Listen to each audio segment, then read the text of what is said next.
નમસ્કાર વિદ્યાર્થી મિત્રો, આજે આપણે ધોરણ 6 ના ગણિતમાં સ્વાધ્યાય 3.5 ના દાખલા ગણીશું. તો આપ સૌ ધ્યાનથી જોજો. આભાર.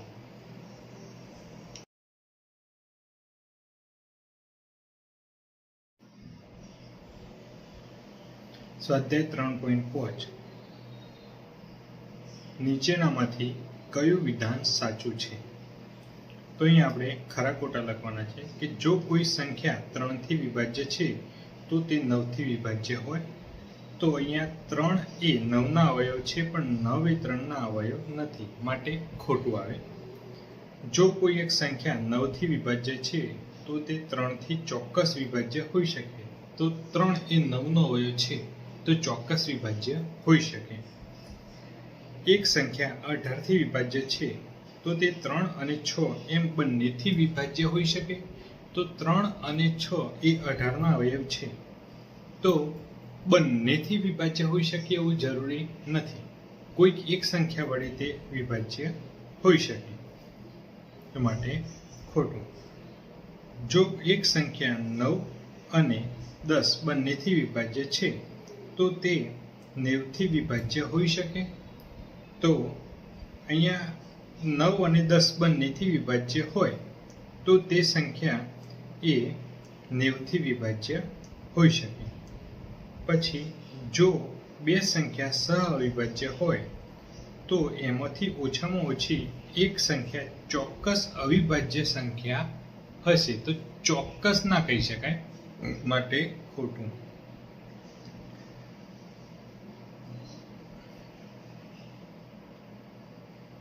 હવે 4 થી વિભાજ્ય બધી જ સંખ્યાઓ 8 થી પણ ચોક્કસ વિભાજ્ય હોવી જોઈએ. તો 4 એ 8 ના અવયવ છે, પણ 8 ના અવયવ 4 માં ના આવે, માટે ખોટું. હવે 8 થી વિભાજ્ય બધી સંખ્યાઓ 4 થી વિભાજ્ય હોવી જોઈએ.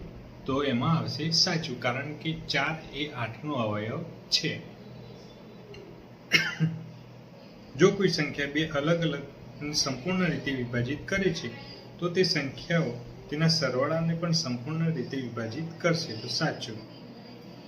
પછી અહીંયા બે સંખ્યાઓના સરવાળાને પૂર્ણ રીતે વિભાજિત કરે છે તો તે બંને સંખ્યાઓ અલગ અલગ રીતે વિભાજિત કરશે, તો એમાં ખોટું આવશે. પછી અહીં 60 ને માટે બે જુદા જુદા અવયવ વૃક્ષો આપેલા છે. તો અહીંયા આપણે અવયવ વૃક્ષ જોઈએ તો એમાં ખૂટતો અવયવ આપણે લખવાનો છે. તો અહીંયા 6 નો અવયવ આપણે જોઈએ તો અહીંયા 2, તો અહીંયા આવશે 3. 2 3 6. 5 2 10. તો 10 નો અવયવ 5 છે, તો બીજો અહીંયા આવશે 2. તે જ રીતે અહીંયા 60 ના 30 2 60. 30 ના 10 તારી 30 અને 10 ના 5 2 10. ત્યારબાદ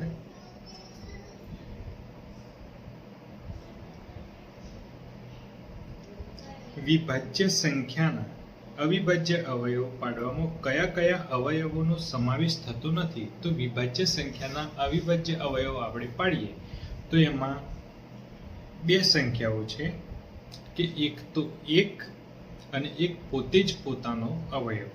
તો અહીંયા આપણે લખીએ કે અવિભાજ્ય અવયવ કયા કયા હોય? તો એક તો છે એક અને એક પોતે જ પોતાનો અવયવ. તો આ બંને અવયવોનો સમાવેશ થતો નથી.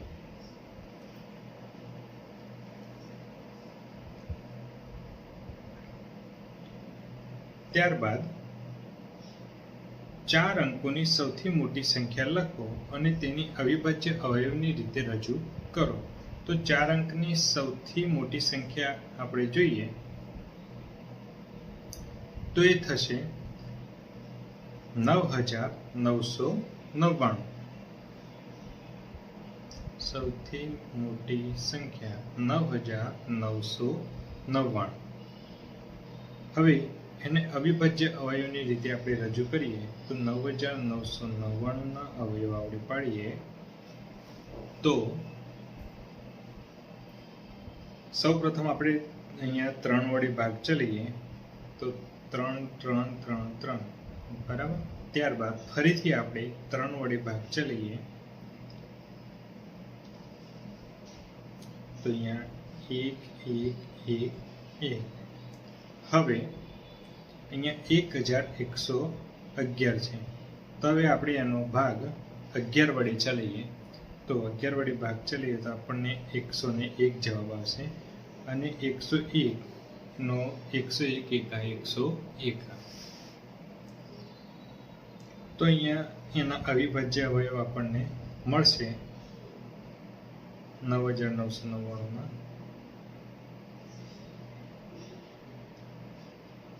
9999 બરાબર 3 ગુણ્યા 3 ગુણ્યા 11 ગુણ્યા 101. તો આ થાય અવિભાજ્ય અવયવ. ત્યારબાદ 5 અંકની નાનામાં નાની સંખ્યા લખો બરાબર અને એના અવિભાજ્ય અવયવ. તો 5 અંકની નાનામાં નાની સંખ્યા કેટલી થાય તો એ થાય 10,000. 5 અંકની નાનામાં નાની સંખ્યા બરાબર 10,000. હવે આપણે 10,000 ના અવિભાજ્ય અવયવ આપણે પાડીએ તો આપણને ખબર છે કે એકમનો અંક 0 છે એટલે 2 વડે ભાગ ચાલશે. તો એના અવિભાજ્ય અવયવ આપણે પાડીએ. સૌ પ્રથમ આપણે 2 વડે ભાગ ચલીએ તો 5000 દુ 10,000. ફરીથી 2 વડે 2500 દુ 5000. ફરીથી 1250 દુ 2500 છે એટલે 1250 દુ 2500. ત્યારબાદ ફરીથી 2 વડે આપણે ભાગ ચલીએ તેમાં આવશે 6 5 2 5 એટલે કે 625. હવે અહીંયા એકમનો અંક 5 છે તો આપણે 5 વડે ભાગ ચલીએ તો 5 એકા 5 5 દુ 10 અને 5 5 25 એટલે 125. 25 પંચું 125, 5 5 25 અને 5 એકા 5. તો આ મળે આપણને 10,000 ના અવિભાજ્ય અવયવ. ત્યારબાદ 10,000 ના અવિભાજ્ય અવયવ આપણે લખીએ તો અહીંયા 2 ગુણ્યા 2 ગુણ્યા 2 ગુણ્યા 2 ગુણ્યા 5 ગુણ્યા 5 ગુણ્યા 5 ગુણ્યા 5. તો આ થાય 10,000 ના અવિભાજ્ય અવયવ. ત્યારબાદ 1729 ના બધા જ અવિભાજ્ય અવયવ જણાવો અને તેને ઉતરતા ક્રમમાં ગોઠવતા. હવે તે બે ક્રમિક સંખ્યાઓ વચ્ચે જો કોઈ સંબંધ હોય તો તે લખો બરાબર. તો અહીંયા આપણે સૌપ્રથમ 1729 ના અવિભાજ્ય અવયવ પાડીશું બરાબર. ત્યારબાદ તેને આપણે ઉતરતા ક્રમમાં ગોઠવીશું. તો અહીંયા એકમનો અંક આપણે જોઈએ તો એ છે 9 એટલે કે 2 વડે ભાગ ચાલશે નહીં.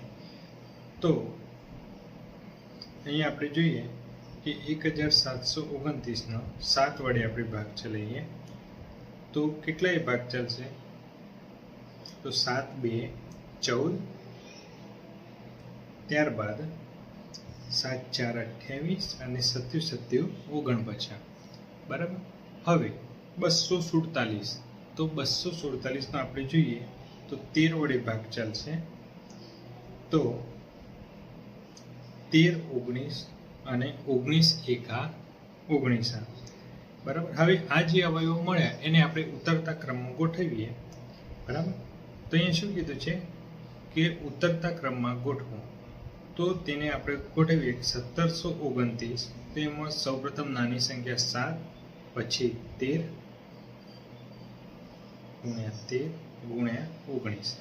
તો આ જે 3 સંખ્યાઓ છે એની વચ્ચે શું સંબંધ આવેલો છે તો કયો સંબંધ દેખાય છે કે દરેક સંખ્યા બે સંખ્યાઓ વચ્ચે 6 નો તફાવત છે કે 7 માં 6 ઉમેરીએ એટલે 13 મળે અને 13માં 6 ઉમેરીએ એટલે 19 મળે. તો સંબંધ ક્રમિક અવયવ વચ્ચે 6 નો તફાવત આવેલો છે.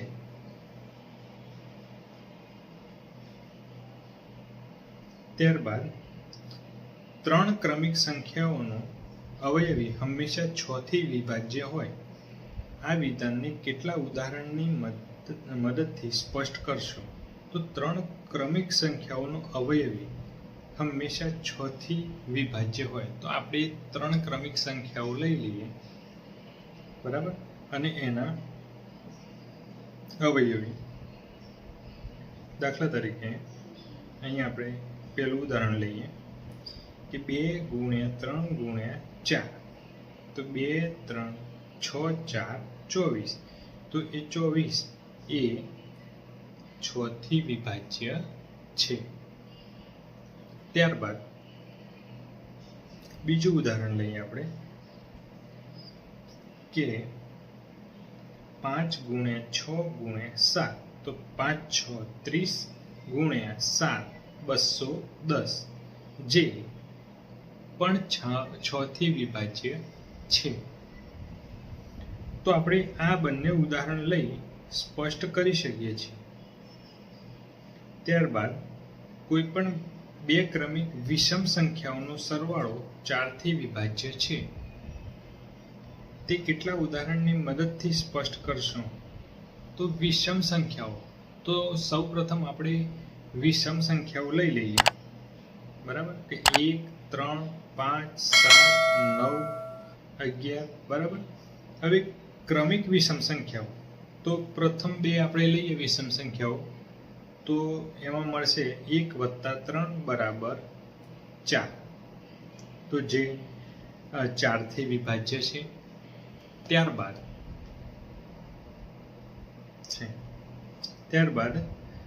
5 અને 7. તો આપણે 5 + 7 લઈએ તો એમાં આવશે 12, જે પણ 4 થી વિભાજ્ય છે. ત્રીજું ઉદાહરણ લઈએ આપણે 9 + 11 = 20, જે પણ 4 થી વિભાજ્ય છે. તો આ ઉદાહરણથી આપણે સ્પષ્ટ કરી શકીએ. હવે નીચેનામાંથી કઈ સંખ્યાઓમાં અવિભાજ્ય અવયવો કયા કયા છે? અવિભાજ્ય અવયવ કયા છે? તો અહીં આપણે 24 લઈએ તો 24માં 2 એ અવિભાજ્ય છે, 3 પણ અવિભાજ્ય છે, પણ 4 એ અવિભાજ્ય નથી. તો અહીંયા નથી. 56માં જોઈએ તો 7 2 2 2, તો બધા જ અવિભાજ્ય અવયવ છે. તો માટે હા. સી લઈએ તો એમાં 2 5 અને 7 ત્રણે 3 અવિભાજ્ય અવયવ છે. તો માટે હા. અહીંયા 2 અને 3 અવિભાજ્ય છે, પણ 9 ના અવિભાજ્ય અવયવ થાય 3 × 3, તો માટે નથી. પછી 25110 એ 45 થી વિભાજ્ય છે કે નહીં તે નક્કી કરો. અહીંયા નોંધ આપેલી છે કે 5 અને 9 સહવિભાજ્ય સંખ્યાઓ છે. આપેલી સંખ્યાને 5 અને 9 ની વિભાજ્યતાની ચાવીથી ચકાસો, બરાબર. તો 5 અને 9 ની વિભાજ્યતાની ચાવી આપણે લઈએ તો એ ચાવીથી આપણે ચકાસીએ તો આપણે સૌપ્રથમ સીધી રીત અપનાવી લઈએ કે 25110 ને આપણે પહેલા તો 5 વડે ભાગાકાર કરીએ.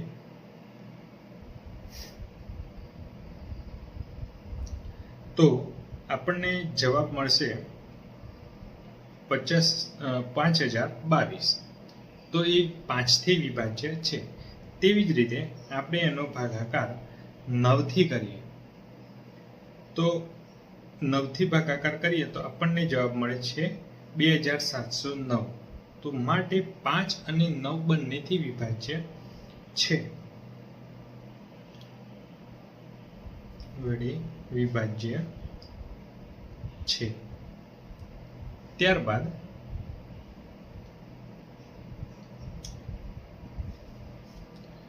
અહીંયા 25110 એ 45 વડે વિભાજ્ય થાય.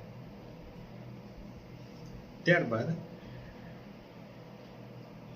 એક સંખ્યા 18 એ 2 અને 3 બંનેથી વિભાજ્ય છે, તે 2 ગુણ્યા 3 6 થી પણ વિભાજ્ય છે. તો તે જ પ્રમાણે 4 અને 6 બંને સંખ્યાથી વિભાજ્ય હોય તો શું આપણે કહી શકીએ કે 6 ગુણ્યા 4 24 થી પણ વિભાજ્ય હોઈ શકે? તો તમારે જવાબને ચકાસવા માટે ઉદાહરણ આપો. તો અહીંયા આપણે જોઈએ કે 18 એ 2 અને 3 બંનેથી વિભાજ્ય છે, બરાબર? તો એમાં આવશે ના, કેમ કે 6 અને 4 બંનેથી સંખ્યાથી વિભાજ્ય હોય તો એવું જરૂરી નથી કે 4 ગુણ્યા 6 બંનેથી વિભાજ્ય હોય. દાખલા તરીકે 12 એ 4 અને 6 બંનેથી વિભાજ્ય છે,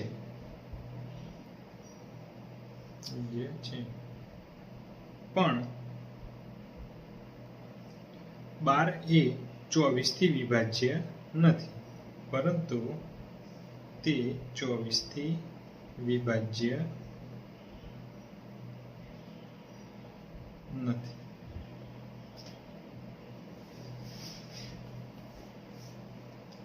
હું 4 જુદા જુદા અવિભાજ્ય અવયવવાળી સૌથી નાની સંખ્યા છું. શું તમે મને ઓળખી શકો છો? તો સૌથી નાની સંખ્યા, તો અવિભાજ્ય અવયવ પણ સૌથી નાના લેવા પડે. તો સૌથી નાના અવિભાજ્ય સંખ્યાઓ આપણે લઈએ અહીંયા કે સૌથી નાની અવિભાજ્ય અવયવ, બરાબર, લેવા પડે, બરાબર? સૌથી નાના અવિભાજ્ય અવયવ લેવા પડે. તો 2, 3, ત્યારબાદ 5, 7, પછી એ રીતે આપણે અવિભાજ્ય અવયવ લઈએ તો 2 ગુણ્યા 3 ગુણ્યા 5 ગુણ્યા 7. તો હવે આ ચારોનો આપણે ગુણાકાર કરીએ તો 2, 3, 6, 5, 30, 210 થાય. તો તે સંખ્યા આપણને મળશે 210, બરાબર? તો મિત્રો, વિડીયો ગમ્યો હોય તો ચેનલને સબસ્ક્રાઈબ કરજો. ખૂબ ખૂબ આભાર મિત્રો.